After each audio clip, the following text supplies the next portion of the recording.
Hi geniuses, welcome to the channel Science Wizard Pooja Ranjan. This channel is all about the science subject of classes 6, 7th, 8th, 9th, 10th and physics and chemistry. If you are new to my channel, you can subscribe to the channel for more science videos. And if you like the explanation, then please press the like button and you can share this video with your friends, family and the classmates. So the chapter which we are going to discuss today is of class 8 physics, chapter 17, refraction and dispersion of light. सो इस chapter पे मैं already 3 videos बना चुकी हूँ. सो उनका link मैं आपको description box में दे दूंगी, आप जाके चेक कर सकते हैं उसको पहले.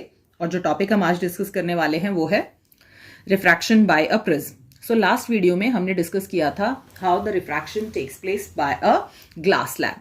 सो अगर प्रिज्म और ग्लास लैब देखें, so both are made up of the same material glass. Second thing कि जैसे लाइट ग्लास लैब में एंटर करके बाहर निकलती है because it is a transparent, वैसे ही प्रिज्म भी ट्रांसपेरेंट है.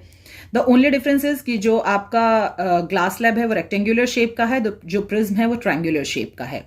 सो जब हम ऑलरेडी ग्लास लैब में पढ़ चुके हैं कि रिफ्रैक्शन कैसे अकर करता है, तो why we are studying in the prism. So the only difference is between the glass slab and the prism is that कि अगर ग्लास लैब का रिफ्रैक्टिंग सरफेस देखोगे तो this is one of the refracting surface of the glass slab and this is second refracting surface of the glass lab.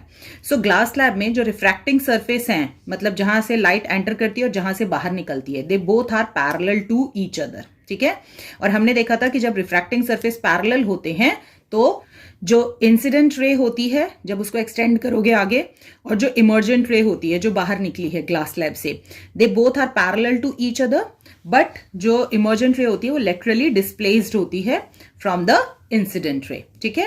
But if we see in the case of a prism, so prism के case में अगर देखोगे तो this is one of the refracting surface of the prism and this is another refracting surface. So इस वाले side से जो light रे है वो एंटर करेगी इनटू द प्रिज्म और इस वाले साइड से जो लाइट रे है वो बाहर निकलेगी. बट प्रिज्म में क्या डिफरेंस हो जाता है कि जो रिफ्रैक्टिंग सरफेस हैं they are not both parallel to each other. So अगर रिफ्रैक्टिंग सरफेस एक दूसरे के पैरेलल नहीं होते तो उस वक्त रिफ्रैक्शन कैसे अकर करता है. So let me explain you. So prism के केस में रिफ्रैक्शन कैसे अकर करता है उसके लिए हम एक्सपेरिमेंट के थ्रू देखेंगे. सो सबसे पहले क्या करना है, आपको प्रिज्म लेना है. ठीक है. और उसको एक प्लेन शीट ऑफ पेपर पे रख देना है. ठीक है. उसके बाद what you are going to do as in the glass slab we have done, we are going to make the boundary line of the prism, जिससे कि जो प्रिज्म है उसकी पोजीशन फिक्स्ड रहे. ठीक है. फिर आप प्रिज्म हटा लेना और उसके बाद क्या करना है, आपको स्केल लेना है और स्केल लेके रेंडमली किसी भी एंगल से, ठीक है, क्योंकि ये वाला एक रिफ्रैक्टिंग सरफेस है PQ, सो इस रिफ्रैक्टिंग सरफेस पे किसी भी एंगल से मैंने रेंडमली ऐसे ही ये एंगल चूज करके ऐसे ही और ये स्ट्रेट लाइन खींच दी. ठीक है. अब जहां पर ये जो मेरी है इंसिडेंट रे है, because this ray will enter inside my glass slab. Okay. So जहां पे ये इंसिडेंट रे स्ट्राइक करेगी with the refracting surface PQ, वहां पे मैंने पॉइंट लगाया और वहां पे पॉइंट लगाने के बाद मैं क्या करूंगी कि कंपास लूंगी और जो कंपास का सेंटर पॉइंट है मैं उस पे रखूंगी और जो कंपास की लाइन है ये 0, ये I am going to match with the refracting surface PQ. So as you are seeing here. और उसके बाद मैंने 90 डिग्री का एंगल पे पॉइंट लगा के और इस रिफ्रैक्टिंग सरफेस से मैंने ये नॉर्मल ड्रॉ कर दिया यहां पे डॉटेड लाइन में. ठीक है. सो नॉर्मल और इंसिडेंट रे के बीच का जो एंगल होगा that is the angle of incidence. फिर उसके बाद आपको क्या करना है, now again we are going to place the prism in our triangle and after that what we are going to do is, हमारा जो इंसिडेंट रे था उस पे हम किसी भी 2 पॉइंट्स पर पिन इंसर्ट करेंगे. So this is one of the position where I am going to insert the pin on my incident ray और ये दूसरा पोजीशन है जहां पे मैं अपना पिन इंसर्ट करूंगी. ठीक है. Now what we are going to do, जो हमारा दूसरा रिफ्रैक्टिंग सरफेस है PR, इस तरफ से we are going to see both the pins, जहां पे कि ये दोनों पिन बिल्कुल स्ट्रेट लाइन में नजर आएंगी और ठीक उसी स्ट्रेट लाइन में हम यहाँ पर जो पिन है 2 वो और लगाएंगे. So let me show you. अब दूसरे रिफ्रैक्टिंग सरफेस से हम अपनी दोनों पिन्स देखेंगे. सो आप देखोगे अगर तो मैं कैमरे को जब इस पोजीशन पे रखती हूँ, ठीक इसी पोजीशन पे आपकी आई होनी चाहिए. सो इस पोजीशन से जो मेरी दोनों पिन्स हैं मुझे बिल्कुल स्ट्रेट लाइन में दिख रही हैं. ठीक है. अब मैं 2 पिन्स और लगाऊंगी स्ट्रेट लाइन में एंड लेट मी सी वहां वो पिन्स कहाँ लगती हैं. सो ये मैंने 2 पिन्स लगा ली हैं मेरे इंसिडेंट रे पे. जो 2 पिन्स लगाई थी उनके ठीक स्ट्रेट लाइन में.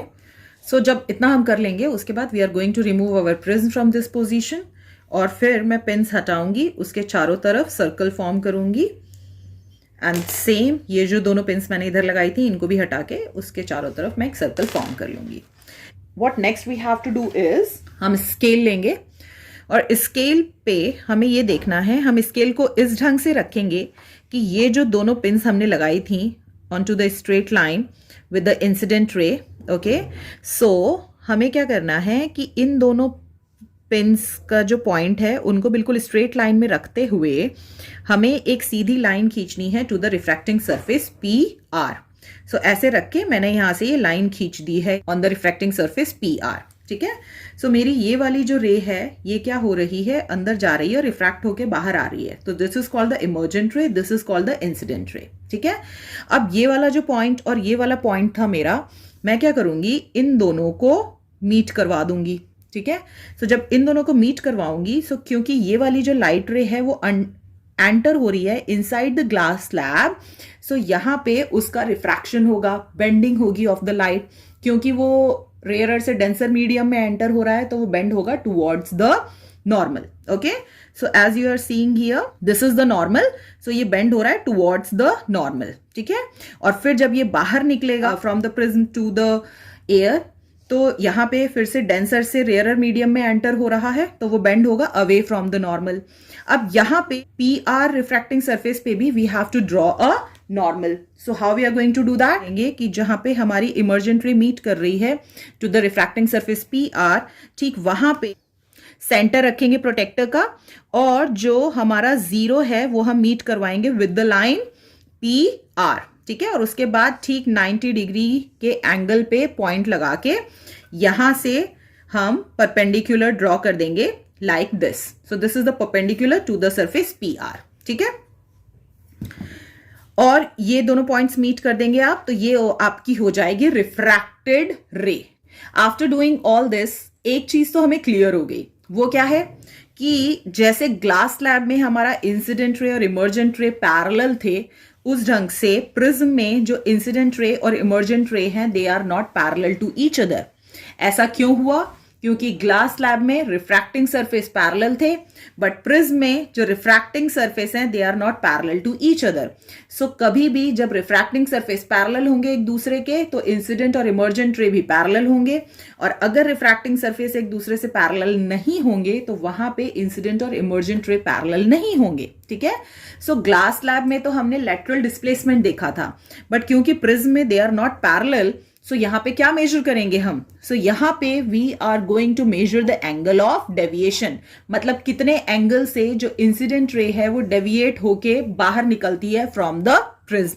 सो for that what we are going to do is, ये हमारी जो इंसिडेंट रे थी ना उस पे स्केल रखेंगे और स्ट्रेट लाइन में उसको एक्सटेंड कर देंगे. As you are seeing here with the dotted line I have extended my incident ray, and in the same way जो इमर्जेंट रे है उस पे भी मैं स्केल रखूंगी और डॉटेड लाइन में उसको एक्सटेंड करूंगी. ठीक है, so the point where the incident ray and the emergent ray both are intersecting each other, so वहां पे एक एंगल फॉर्म होगा and this is called my angle of deviation. मतलब इतने एंगल से डेविएट होके जो मेरी इंसिडेंट रे है वो बाहर निकलती है from the prism. Let's measure what is our angle of deviation here. So what we are going to do is जहां पे इंसिडेंट रे और इमर्जेंट रे दोनों इंटरसेक्ट कर रही है ना, ठीक उस पॉइंट पे हम अपने कंपास का सेंटर रखेंगे और जो हमारा जीरो है वो हम रखेंगे ऑन टू द इमर्जेंट रे. ठीक है, सो ये मैंने जो जीरो है वो बिल्कुल इमर्जेंट रे पे सेट कर दिया है अपना, और जो सेंटर है मैंने बिल्कुल वहां पर रखा है पॉइंट पे जहां पे कि इंसिडेंट और इमर्जेंट रे दोनों इंटरसेक्ट कर रही हैं. सो अगर आप देखेंगे तो ये हमारी इंसिडेंट रे है. ठीक है, सो यहां से अगर जीरो से मैं स्टार्ट करूं तो it is almost 30, 35, 36, 37, 38. Okay, so almost मेरा जो एंगल ऑफ डेविएशन है वो 38 डिग्रीज आ रहा है. सो इसका मतलब कि जिस एंगल से इंसिडेंट रे एंटर करता है प्रिज्म में, सो उससे 38 डिग्री से वो डेविएट होके वापस बाहर निकलता है, मतलब रिफ्रैक्ट होके वापस बाहर निकलता है from the other side of the prism. So refraction by a prism में हमने ये नोटिस किया कि जो इंसिडेंट और इमर्जेंट रे होती हैं they are not parallel to each other, और जो इमर्जेंट रे होती है वो डेविएट होती है from the direction of the incident ray by an angle of deviation which I have just now shown you. Now the next we are going to see what happened when the white light passes through the prism. Okay, so जब white light prism के through pass करती है तो वहां पे dispersion होता है white light का. ओके, सो डिस्पर्शन समझने के लिए पहले आपको ये समझना पड़ेगा कि जो व्हाइट लाइट होती है basically that is the mixture of the 7 colours. मतलब 7 कलर्स को जब आप मिक्स करते हैं सो वहां पे व्हाइट कलर जो है वो फॉर्म होता है. ठीक है, अब कौन से 7 कलर्स को मिक्स करके व्हाइट कलर फॉर्म होता है? So it's very easy to remember. This is how you can remember.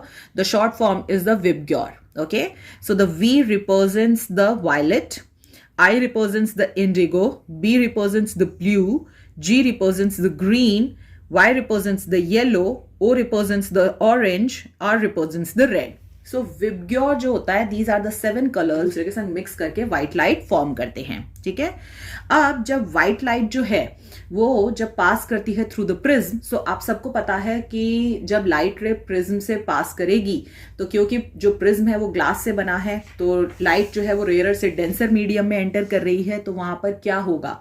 Refraction होगा लाइट का. रिफ्रैक्शन मतलब क्या होगा? बेंडिंग होगी लाइट की. सो उसके लिए एक साइंटिस्ट थे सर आइजैक न्यूटन. उन्होंने क्या किया? प्लेस किया ग्लास प्रिज्म को in the path of the sunlight. तो जो सन की लाइट होती है that is white in colour. तो जैसे ही वो व्हाइट लाइट जो है वो सन की प्रिज्म के थ्रू पास की और जब वहां पे उन्होंने स्क्रीन लगाया तो उन्होंने ये नोटिस किया कि वहां पे उनको अलग अलग डिफरेंट कलर्स दिख रहे हैं. नाउ अब व्हाइट लाइट एंटर हो रही है प्रिज्म में, बट यहाँ पे ये रेनबो कैसे फॉर्म हो रहा है? ओके, सो उन्होंने इसको एक्सप्लेन किया because as I have told you white light is the mixture of the 7 colours. So होता क्या है कि जब व्हाइट लाइट इसमें एंटर करती है तो जो प्रिज्म में जो लाइट है वो रिफ्रैक्ट होगी, मतलब बेंड होगी. All are the different coloured light. Okay, so जो डिफरेंट कलर की लाइट्स होती हैं हर लाइट का अपना अपना एक वेवलेंथ होता है. ठीक है, now if I explain you what is the wavelength, okay, so इसको बहुत ही easily समझने के लिए आप ऐसा समझो कि जो light rays हैं वो travel करती हैं in the form of a waves. ठीक है, so these are the waves. सो ये जो होता है ये मीन पोजीशन होता है जो कि फिक्स्ड होता है, बट कोई चीज अगर वेव के फॉर्म में मूव कर रही है तो वो अप जाएगी डाउन आएगी, अप जाएगी डाउन आएगी, लाइक दिस. ओके, सो यहाँ पे ये जो अपर पोर्शन होता है, जो अपर पोर्शन दिख रहा है आपको फ्रॉम द मीन पोजीशन, जो ऊपर वाला दिख रहा है, these are called the crest. And जो डाउन वाला पोर्शन होता है from the mean position, these are called the trough. ठीक है, so up the distance between the two crest or the distance between the two trough, okay, this is called the wavelength. okay, so क्योंकि light भी wave के form में travel करती है, so हर light का ये जो डिस्टेंस होता है बिटवीन द टू क्रेस्ट और टू ट्रफ वो डिफरेंट होता है और इसीलिए उनका वेवलेंथ डिफरेंट होता है. अब किस लाइट का वेवलेंथ कितना होता है? आई हैव शोन यू कि रेड लाइट कैसे ट्रेवल करती है in the form of a wave और वायलेट लाइट कैसे ट्रेवल करती है in the form of a wave. तो जो रेड लाइट है वो ऐसे ट्रेवल करती है और जो वायलेट लाइट है वो इस ढंग से ट्रेवल करती है as you are seeing in the figure. So red light में आप देखोगे कि जो दो क्रस्ट हैं उनके बीच का जो डिस्टेंस है वो बहुत ज्यादा है. सो इसका मतलब रेड लाइट का जो वेवलेंथ है, वेवलेंथ को रिप्रेजेंट करते हैं बाय द सिंबल लैम्डा.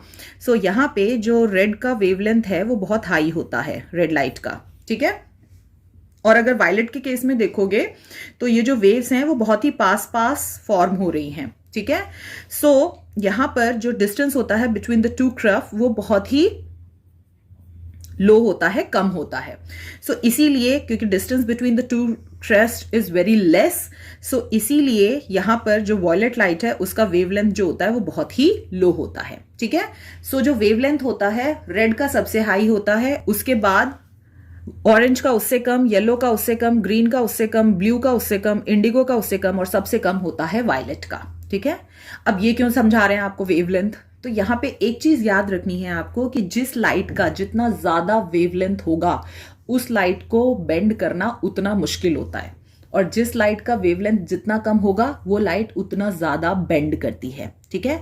सो क्योंकि हर जो लाइट है, डिफरेंट कलर्स ऑफ लाइट हैं, उन सब का वेवलेंथ अलग अलग है, सो इसीलिए वो डिफरेंट एंगल से बेंड करती हैं when they pass through the prism. जो डेविएशन होता है is maximum for the violet, क्यों? क्योंकि उसका वेवलेंथ सबसे कम होता है, और minimum for the red, why? उसका वेवलेंथ सबसे ज्यादा होता है।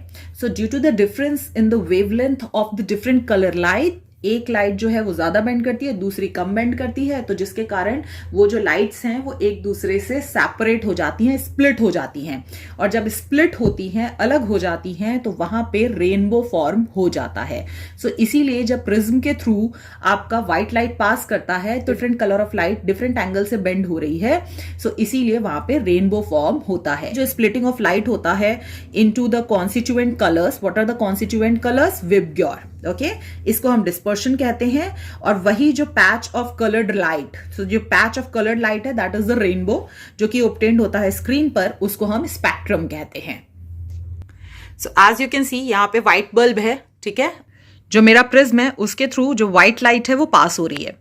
और जब आप यहाँ पे देखेंगे दिस पोर्शन, आई होप आपको विजिबल हो रहा होगा, सो यहाँ पे आपको रेनबो दिख रहा होगा, ठीक है, जो रेड, ब्लू और ग्रीन कलर है, that must be visible to you here, okay. So इसी को हम कहते हैं dispersion of light, breaking down of light into the 7 colours when the white light passes through the prism, and this is called the dispersion of light.